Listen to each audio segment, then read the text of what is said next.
우리는 매주 사도행전을 보고 있는데 지난 주일은 맥주 감사절 때문에 또 사도행전을 중단하다가 오늘은 또 사도행전 17장을 또 다시 보게 됩니다. 바울은 복음을 전하는 데 있어서 가는 곳마다 복음을 전하면 자꾸 해방을 해요, 사람들이. 근데 해방을 한다고 해서 바울이 복음을 전하지 않고 중단해버리지는 않아요. 아무리 많은 해방꾼이 있다 한다 할지라도 복음은 자기가 계속 전하게 되었습니다. 그런데 대단히 중요한 것은 복음을 전하는데 복음만 전하면 사람들이 막 몰려오는 거예요. 예수 믿는 사람이 많이 나타나요. 그러니까 복음을 전하는데 해방꾼이 있다고 해서 중단했다면 그들이 복음을 못 들을 거 아니에요. 그래서 오늘 성경 2절에 보면 자기의 관례대로라는 말을 쓰고 있어요. 관례대로라는 말은 습관적으로 복음을 전하게 됐다 그 말이에요. 어떤 경우가 되더라도 습관적으로 복음을 전하게 된 사람이 바울이었다라고 말합니다. 그리고 2절에도 자세히 보면 강론이라는 말을 쓰고 있습니다. 강론했다고 하는 것은 토론했다고 하는 말이 됩니다. 다시 말하면 일반적인 선포가 아니라, 말씀은 선포인데 일반적인 선포가 아니라 토론을 했다고 하는 것은 예수님의 교육 방법이기도 합니다. 예수님의 교육 방법은 질문과 토론입니다. 이 교육은 우리 교회가 지금도 하고 있는 세마 교육의 핵심입니다.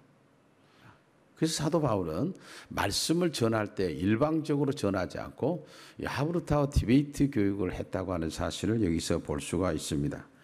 이 말은 특별히 목회자가 어떻게 말씀을 전해야 되느냐라고 하는 것도 우리에게 가르쳐주는 내용이기도 합니다.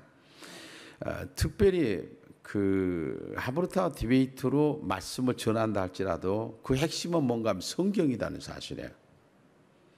성경을 가지고 같이 나누고 내 생각, 또 부모 생각, 교사 생각, 학생 생각 이것을 나누게 되는 것이죠. 오늘 성경의 3절에서 이렇게 말합니다. 뜻을 풀어 그리스도가 해를 받고 죽은 자 가운데 다시 살아나야 할 것을 증언하고 그랬습니다.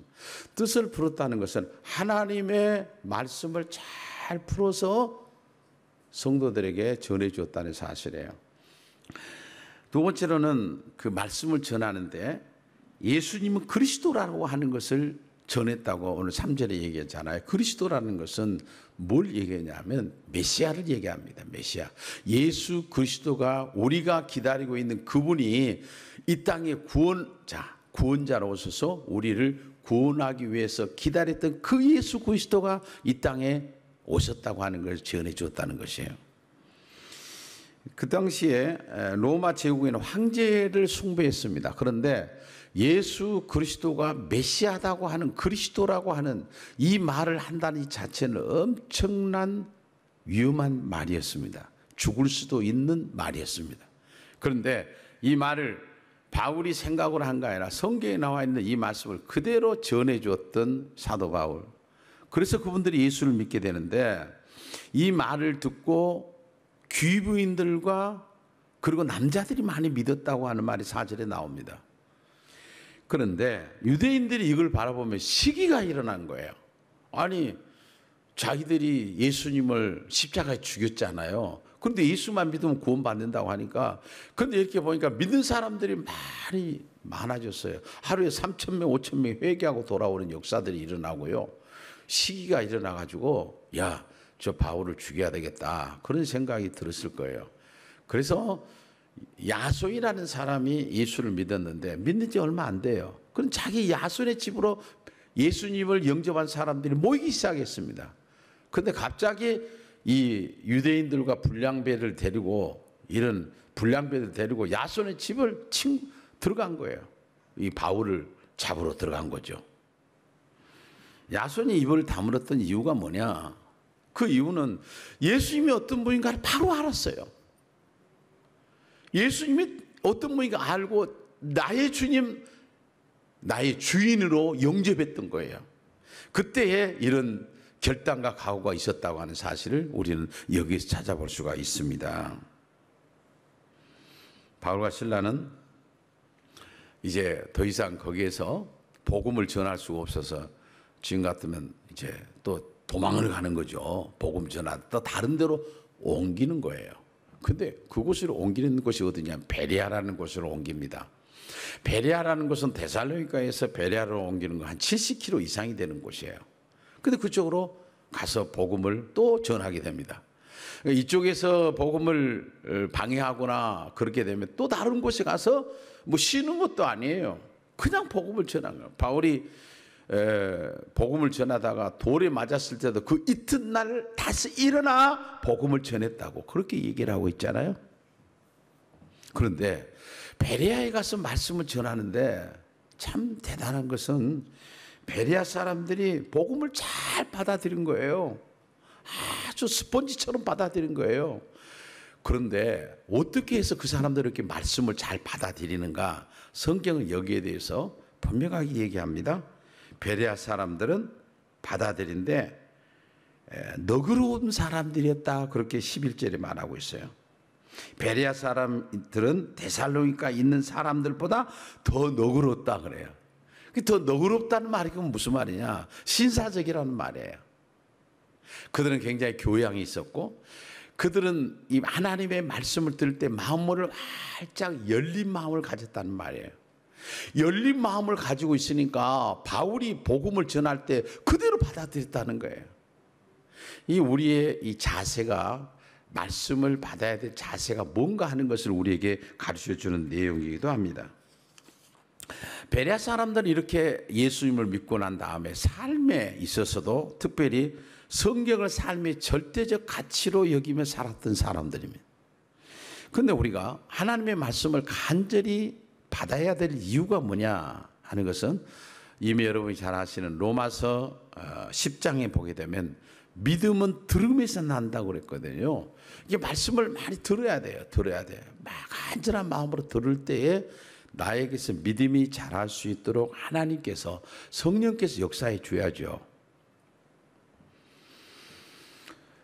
그런데 우리가 하나님의 말씀을 들으려고 할 때에 못 듣게 방해하는 것이 있습니다. 그건 뭐냐면 그 뒤에는 영적인 부분이 있어요.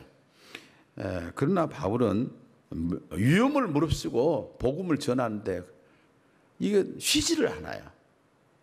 어찌하든 자기가 예수를 믿었고 자기가 복음을 받았기 때문에 자기가 예수를 알았잖아요. 지금도 내가 복음을 전함으로 예수를 믿을 사람이 있기 때문에 복음을 그는 쉬지 않고 전해줬던 사람이 사도 바울이었습니다. 여기까지 말씀을 보면은 복음을 전할 때는 두 부류가 나온다는 사실이에요. 지난번에도 또 다른 장에서도 얘기했죠. 두 부류가 나와요. 오늘 베레아 사람들처럼 하나님의 말씀을 잘 받아들인 부류와 이 말씀을 전하는데도 막 치게 하고 막 죽이려고 하는 그런 부류가 두 개로 나눠진다는 사실이에요. 이 시대 속에서도 하나님의 말씀을 전하거나 하나님의 일을 할 때 두 부류가 있다는 것을 알게 되면 마음이 굉장히 편합니다. 마지막으로 이런 과정을 통해서 세워진 교회가 어느 교회냐? 데살로니가 교회예요. 이제 바울이 데살로니가의 교회에서 그래 말씀을 전했잖아요. 그래가지고 말씀을 받았던 그 사람들을 통해서 교회가 생기는데 그게 데살로니가 교회예요. 그래서 이 교회는 얼마나 귀한 교회냐면 하나님께서 데살로니가전서 1장 3절에 보면 그 교회를 이렇게 말을 해요. 너희의 믿음의 역사와 사랑의 수고와 우리 주 예수 그리스도에 대한 소망의 인내를 우리 하나님 아버지 앞에서 끊임없이 기억하니 그랬어요. 하나님이 기억하고 있다는 거예요. 그러니까 여러분 그런 핍박과 어려움이 오면 데살로니가 교회도 그렇게 핍박이 왔고 여기 지금 베레아에 와서도 말씀을 전하는 핍박이 왔잖아요. 그 가운데서도 우리는 그렇게 되면 예수 믿는 사람 다 없어져 버릴 것 같지만 기독교의 역사 가운데 그런 많은 핍박이 오면 다 없어질 것 같지만 없어지질 않아요. 하나님께서 하고 있기 때문에 하신 일이기 때문에 지금도 수많은 곳에서 기독교인들을 핍박한다 할지라도 없어지지 않는 것은 하나님이 하신 일이기 때문에 그래요. 그런데 그 가운데서도 그들의 수고와 그들의 인내와 그들의 사랑의 수고와 믿음의 역사를 하나님께서 보셨다고 말이죠. 이건 최고의 칭찬이에요. 교회를 바라볼 때도 마찬가지입니다. 이 시대 속에서 굉장히 어려운 시대 속에서도 교회가 교회답게 말씀을 전하고 가면 칭찬이 있는 교회. 개인도 마찬가지입니다. 굉장히 신앙생활 하기가 어려운 시대 속에서 그래도 너는 사랑의 수고가 있었고 믿음의 역사를 보았고 너가 인내를 가지고 있는 것을 내가 보았노라. 이게 최고의 칭찬이죠. 칭찬이라는 것은 축복하고 연결이 되죠. 오늘 말씀을 통해서 우리도 베레아 사람들처럼 성경을 삶의 절대적인 가치로 가지고서 그리고 살아가야 될 이유가 있는 것은 지금도 사탄은 우리를 넘어뜨리기 위해서 귀만 보고 있는 거예요. 하나님께서 오늘 이 17장을 통해서 이 바울이 복음을 전하는데 뭘 전했느냐 하는 것을 말씀하면서 말씀을 선포자들이 어떻게 해야 될 것인가, 그리고 우리가 하나님 앞에서 정말 신앙생활 하는 걸 어디에 기준을 둬야 할 것인가 하는 것을 말씀하고 있습니다. 우리도 이 말씀 우리의 마음에 새기면서 끝까지 그 말씀 자체가 우리 속에 역사함으로 놀라운 변화의 역사가 일어난 것처럼 우리가 끝까지 믿음의 경주를 다 하는 우리 사랑하는 성도들이 다 되시기를 주님의 이름으로 축원합니다.